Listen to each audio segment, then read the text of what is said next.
Across the nation are sacred sites that capture the spirit of America's character. And one of those places is right here, the Kennedy Space Center. Every single vehicle that has carried humans beyond the bounds of low Earth orbit has undergone integration and testing in that vehicle assembly building, crawled down this roadway and launched right here from the Kennedy Space Center. The Space Launch System, mated with the Orion spacecraft, will continue this proud tradition. As soon as we roll out of the vehicle assembly building, High Bay 3, and the world gets a chance to see this rocket, I think it is going to be shocking. On March 17th, NASA took a giant step toward returning humanity to the moon. The fully assembled Space Launch System rocket and Orion spacecraft for the Artemis 1 mission made its debut outside the massive vehicle assembly building. We've seen the mobile launcher outside, and it's massive, but now add an over 300-foot rocket on top of it, it's just going to be amazing. Charlie Blackwell Thompson oversees the launch countdown, ultimately providing the go for launch. Entity, launch director, representing this team and all the men and women that have worked to make this day happen, I proudly give you a go to roll the Artemis launch vehicle to the pad. Ladies and gentlemen, the world's most powerful rocket right here. Once outside, the rocket began its nearly 4-mile journey to the pad, riding atop a 6.6 million pound crawler transporter, which was originally constructed to transport the Apollo moon rocket. In 1 year, we have completely stacked the vehicle. We've completed most of our testing, all very successful, and we are so close to launch, and the excitement is just crazy. Now NASA's new moon rocket is making the same journey the Saturn V took 50 years ago. And just as all eyes are on the SLS tonight as it makes its journey, in a few short weeks, all eyes are going to be on the sky as it rocks the space coast and takes its maiden flight around the moon.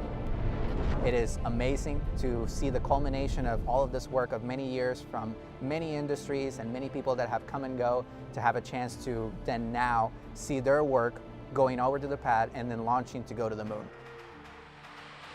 The rocket is rolling to historic Launch Complex 39B. It's launch pad used for both Apollo and shuttle launches, sending hundreds of astronauts to space throughout the decades, and now on tap to send hundreds more as we return to the moon and venture beyond to Mars.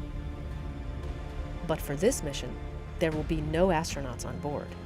Before the uncrewed Artemis 1 stack can launch to our nearest celestial body, it has to travel to the pad for a wet dress rehearsal, a test to run the rocket, capsule, launch team, and launch pad through their paces, simulating a launch countdown.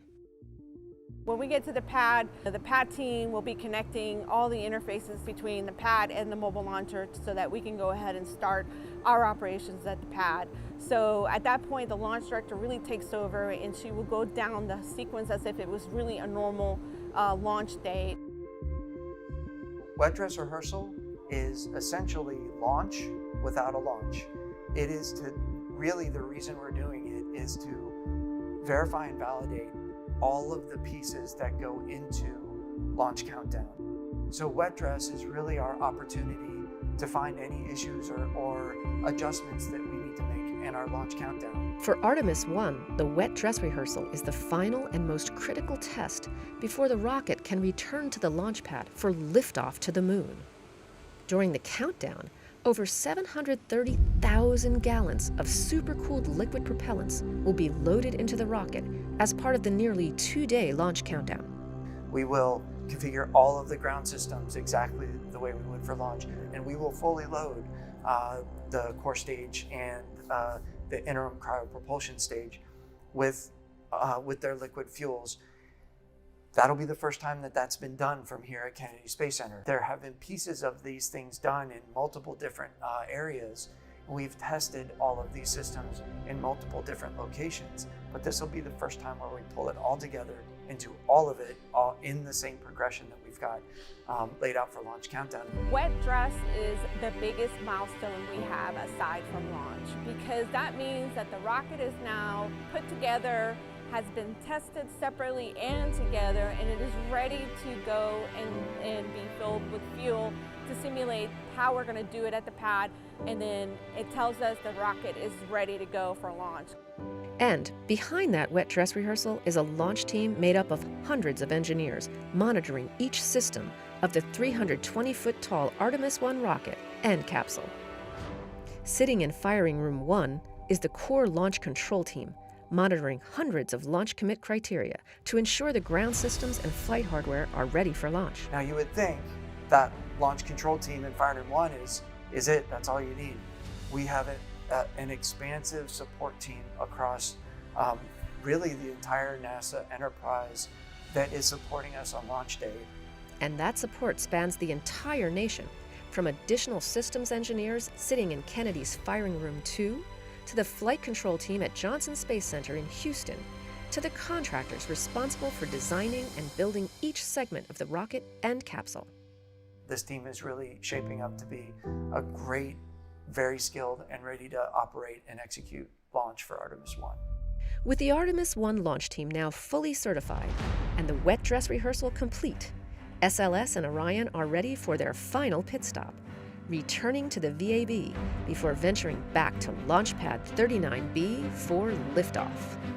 I mean, we are going, and we're going together, and we're having an opportunity to do this in a new generation of space exploration in which I can say that I'm honorably a part of. You know, you come every day to the VAB and you see the rocket and you can't believe what we have accomplished. People throughout history have always explored, and you never know what you're going to learn. Exploration is not always about the destination, but it's the path that you travel, the things you learn along the way. And the things we're going to learn are going to be incredible. We can't even begin to understand what those are today.